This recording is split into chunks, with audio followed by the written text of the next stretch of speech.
Melkio mokykla yra kaip namai. Kaip šeima, giminė. Čia kur gera būti. Man Melkio mokykla tai yra daug apkabinimų.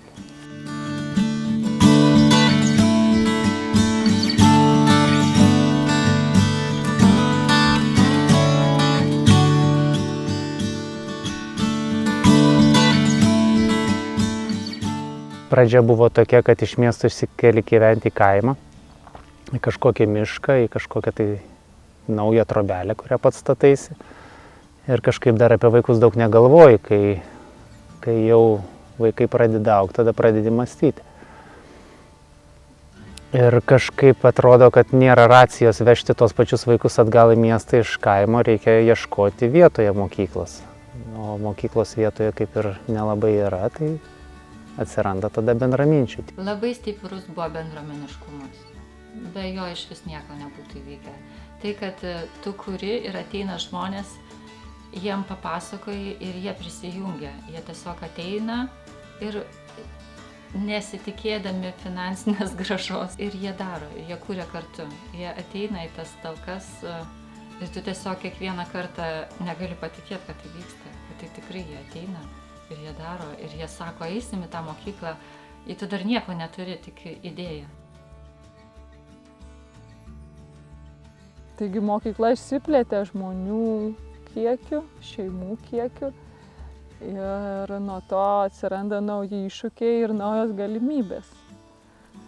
Įvairovė praturtina ir verčia atsirinkti, kur ta tikroji Melkio kryptis. Kad nepasiklysti tarp išorės įtakų, tarp to, kas madinga.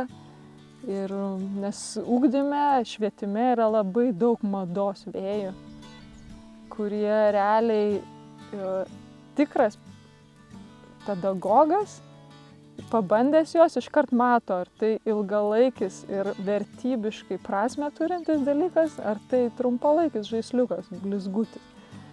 Ir manau labai svarbu, kad mes stengiamės tų blizgučių neprisirinkti kišenės. Kritai šitos mokyklos turbūt vienas didžiausių išskirtinumų ir akademinė prasme, kuogi jinai skiriasi, man turbūt būtų tas, kad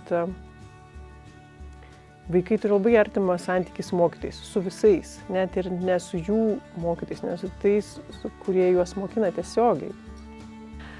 Man Melkio mokykla visų pirma asocijuojasi su rytiniu bėgimu, mankšta, grūdinimusi, maudynėmis mūsų nuostabiam tenkiny. Ar tai būtų žiemos metas, ar ankstyvas pavasaris, ar ledas, ar žodžiu, nuostabus šiltas vandenėlis. Ugdymas per pajautimą. Toks apsuptas, aišku, gamtos, žinai, bet viskas yra per žmogaus šilumą, per buvimą su pačiu žmogum. Melkio mokykloje svarbiausia yra žmogus. Kiekvienas, nuo mažiausio iki didžiausio. Nuo darželinuko, mokinio iki mokytojų ir tėvų. Ir drauge mes čia visi mokomės. Mokomės vieni kitus suprasti, mokomės atjausti, mokomės rūpintis ir būti atsakingais tiek už save, tiek už kitą ir tiek už aplinką, kurią kuriame.